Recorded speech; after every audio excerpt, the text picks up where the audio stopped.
मराठवाड्यात झालेल्या अतिवृष्टी व पुराने मोडलेले संसार पुन्हा उभे करण्यासाठी चितळे डेअरीकडून मुख्यमंत्री सहायता निधीसाठी 1 कोटीची मदत दिली। चितळे डेअरीच्या वतीने भागीदार श्रीपाद चितळे, विश्वास चितळे व व्यवस्थापकीय भागीदार निखिल चितळे यांनी मदतीचा धनादेश मुख्यमंत्री देवेंद्र फडणवीस यांच्याकडे सुपूर्द केलाय। मुदत उलटून गेल्यानंतरही महापालिकेचे अंतिम प्रभाग रचना प्रसिद्ध करण्यात न आल्याच्या तक्रारी राज्य निवडणूक आयोगाकडे करण्यात आल्या होत्या। या तक्रारींची दखल घेत राज्य निवडणूक आयोगाने नगरविकास विभागाकडून अहवाल मागवला आहे। राज्य निवडणूक आयोगाने नगरविकास विभागाच्या उपसचिवांना तसे पत्र पाठवले आहे।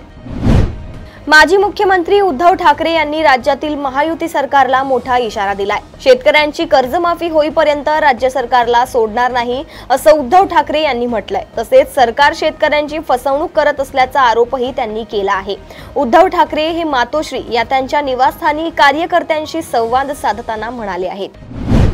म्हाडाच्या पुणे मंडळाच्या पंतप्रधान आवास योजनेतील पुणे, सांगली आणि सोलापूरमधील घरे 2 वा त्यापेक्षा अधिक वेळा सोडत काढूनही विकली गेलेली नाहीत।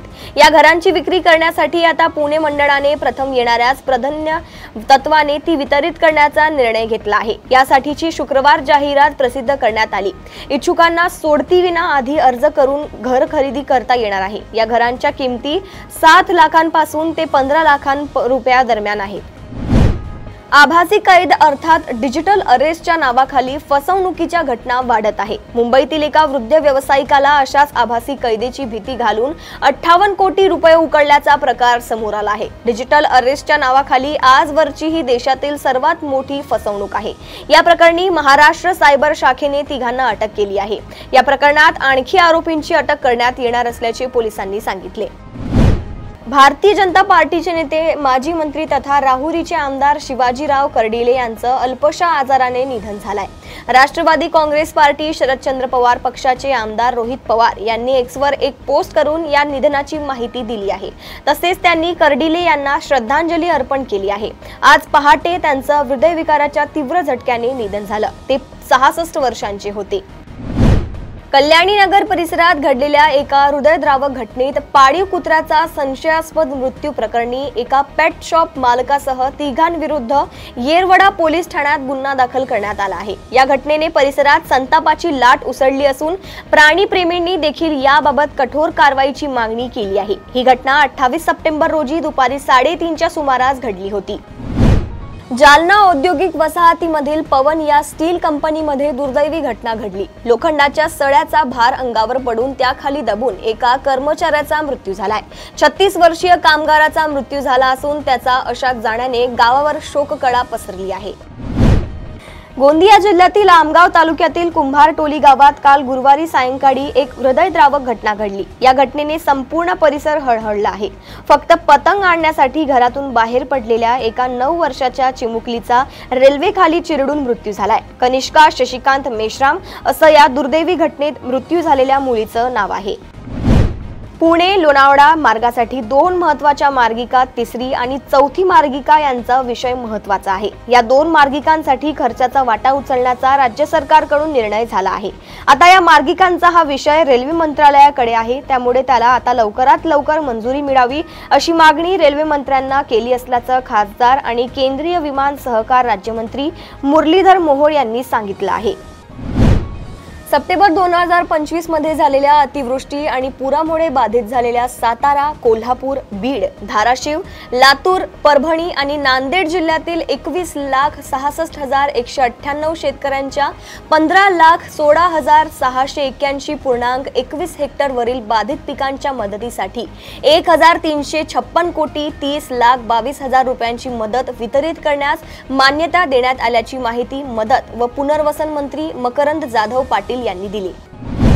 चंदेरी नगर म्हणून ओळख असलेल्या हुपरीतील चांदी उद्योगावर ऐन दिवाळीत मंदीचे ढग आले आहेत। चांदीचा दर किलोला विक्रमी 1,75,000 रुपयांवरून जाऊनही दराचा आलेख चढताच राहत असल्याचे उद्योजक, कारागीर आणि पूरक व्यावसायिकांसमोर आर्थिक संकट उभे राहिले आहे।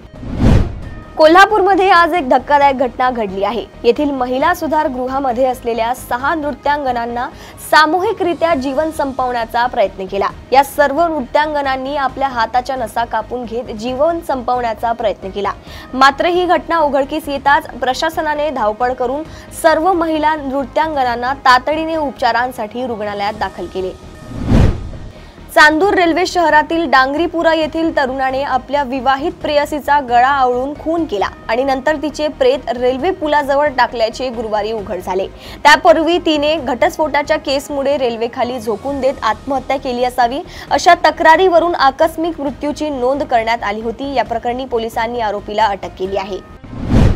लोणी कारभोर परिसरात एका रिक्षा चालकाने माणुसकीचं सुंदर दर्शन घडवलं आहे। MIT कॉलेजमध्ये अभियांत्रिकीचं शिक्षण घेणारा विद्यार्थी लॅपटॉपची बॅग रिक्षामध्ये विसरला होता। मात्र खुद रिक्षा चालकाने स्वतःहून विद्यार्थ्याला शोधून काढत ती बॅग परत दिली। या घटनेचं सर्वत्र कौतुक होत आहे। राजस्थानमधील दौसा जिल्ह्यातील धरणात 17 वर्षीय अल्पवयीन मुलाचा मृतदेह आढळून आल्याने खळबळ उडाली आहे। मृतकाने सुसाईड नोटमध्ये बहिणीच्या पती आणि सासऱ्याचे उल्लेख करत आत्महत्येस कारण नमूद केला आहे। काही दिवसांपासून बेपत्ता असलेला हा मुलगा अखेर धरणात मृत अवस्थेत सापडला। पोलिसांकडून सध्या प्रकरणाचा तपास सुरू आहे। गुजरातमध्ये आगामी निवडणुकांच्या पार्श्वभूमीवर भाजपने गुजरातमध्ये मोठा राजकीय फेरबदल करत मुख्यमंत्री भूपेंद्र पटेल यांच्या संपूर्ण मंत्रिमंडळाचा राजीनामा घेतला आणि नव्या चेहऱ्यांसह 25 मंत्र्यांची शपथ घेण्यात आली। विसावदार पोटनिवडणुकीतील पराभवानंतर आणि राज्यातील वाढत्या असंतोषाच्या पार्श्वभूमीवर भाजपने ही सर्जिकल बदलांची खेळी खेळली आहे। सौराष्ट्र आणि पाटीदार समाजाला नव्या मंत्रिमंडळात विशेष स्थान देण्यात आलं आहे। दिवाळीच्या पूर्वसंध्येला लाखो प्रवाशांसाठी धक्का देणारी घटना समोर आली आहे। आज 17 ऑक्टोबर पासून IRCTC ची वेबसाईट आणि मोबाईल ॲप डाऊन झाल्याने तिकीट बुकिंग ठप्प झालं। दिवाळीसाठी गावाकडे जाण्याच्या तयारीत असलेल्या नागरिकांना मोठ्या अडचणींचा सामोरे जावे लागत असून तात्काळ बुकिंगच्या वेळेतही सिस्टीम ठप्प राहिल्याने नाराजी वाढली आहे।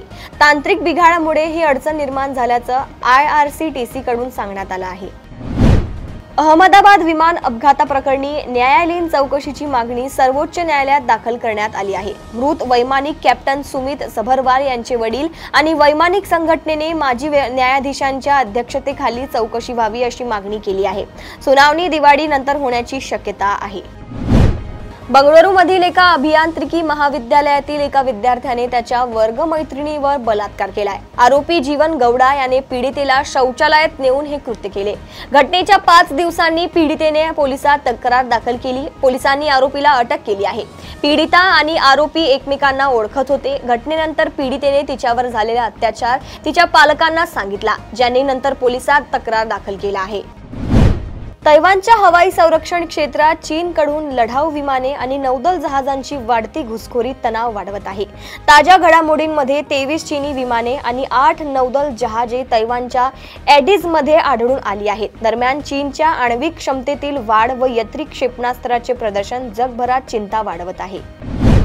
रशियन तेल खरेदीवरून अमेरिकेचे माजी राष्ट्राध्यक्ष डोनाल्ड ट्रम्प भारतावर सतत दबाव टाकत असून 25% टॅरिफ लादल्यानेही त्यांचे समाधान झालेले नाही। ट्रम्प भारताने रशियाऐवजी अमेरिकेकडून तेल खरेदी करावी यासाठी विविध युक्त्या वापरत आहेत। मात्र भारत रशियाकडून तेल खरेदी सुरूच ठेवत आहे, ज्यामुळे ट्रम्प यांच्या व्यापारी धोरणाला धक्का बसत आहे।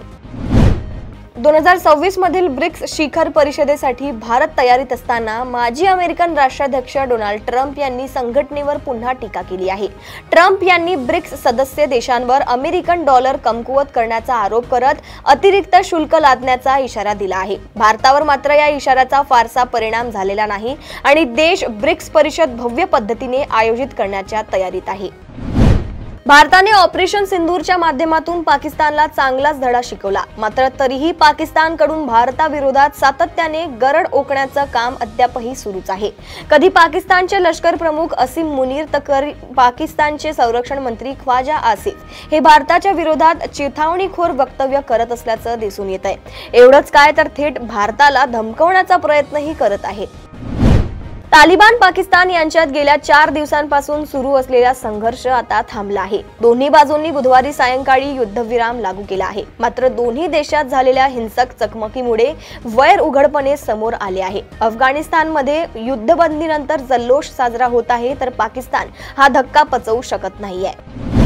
महाराष्ट्र लोकसेवा आयोगाच्या महाराष्ट्र गट ब सेवा संयुक्त मुख्य परीक्षा 2024 चा पोलीस उपनिरीक्षक पदाच्या मुख्य परीक्षेचा निकाल जाहीर झाल्यानंतरही अद्याप शारीरिक चाचणीचा कार्यक्रम जाहीर झालेला नाही। तर पोलीस उपनिरीक्षक 2023 च्या उमेदवारांच्या शारीरिक चाचणीच्या जाहीर झालेल्या वेळापत्रकात ऐन वेळेवर बदल करण्यात आल्याने उमेदवारांची चिंता वाढली आहे।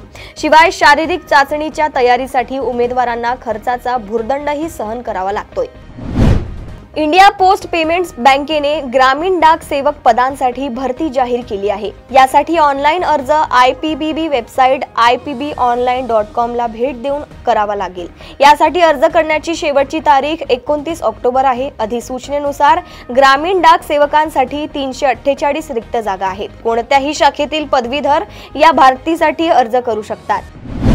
बिहार निवडणुकीच्या हंगामात राजकीय पक्ष रणनीती आखण्यात व्यस्त असताना एका बनावट व्हिडिओमुळे अचानक ज्येष्ठ अभिनेते मनोज बाजपेयी चर्चेत आले आहेत। AI आणि एडिटिंगच्या मदतीने तयार केलेल्या व्हायरल व्हिडिओमध्ये ते एका राजकीय पक्षाला पाठिंबा देत असल्याचे दिसून आले आहे, ज्यामुळे सोशल मीडियावर खळबळ उडाली आहे। मनोज बाजपेयी यांनी व्हिडिओला केवळ बनावट म्हटले नाही, तर त्यावर तीव्र आक्षेपही घेतला आहे। 2023 मध्ये शाहिद कपूरने फर्जी या वेब सिरीजद्वारे OTT प्लॅटफॉर्मवर धमाकेदार पदार्पण केले आणि आता या क्राईम थ्रिलरच्या दुसऱ्या सीझनबद्दल मोठी बातमी समोर आली आहे। निर्मात्यांनी फर्जी 2 ची तयारी सुरू केली आहे आणि असे वृत्त आहे की शाहिद कपूरला त्याच्या कारकिर्दीतील सर्वाधिक फी तब्बल 40 कोटी रुपये देण्यात आले आहेत। कथेवर काम सुरू आहे आणि जानेवारी 2026 मध्ये शूटिंग सुरू होण्याची अपेक्षा आहे। क्रिकेटमध्ये अनेक नवनवीन बदल होताना दिसत आहेत, पण आता तर क्रिकेटचा नवा फॉर्मॅटच आला आहे। या फॉर्मॅटमुळे क्रिकेटचा रोमांच अधिक वाढताना दिसणार आहे। T20, वन डे आणि कसोटी क्रिकेट बरोबर आता टेस्ट 20 हा फॉर्मॅट खेळवला जाईल। कसोटी 20 फॉर्मॅटमध्ये कसोटी क्रिकेटचे पैलू T20 शी जोडण्याचा प्रयत्न केला जाईल। हा जगातील पहिला 80 षटकांचा फॉर्मॅट असेल, पण एकाच वेळी 40 षटकांचा सामना खेळण्याऐवजी दोन्ही संघ 20 षटकांचे 2 डाव खेळतील। तर या होत्या आजच्या काही सुपर 30 बातम्या। अशाच बातम्या जाणून घेण्यासाठी बघत रहा देशोन्नती। नमस्कार।